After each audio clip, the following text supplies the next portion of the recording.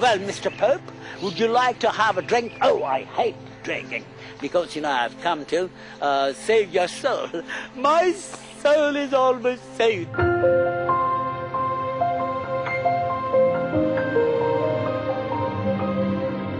Chawla Aluminium presents The Science of Aesthetics.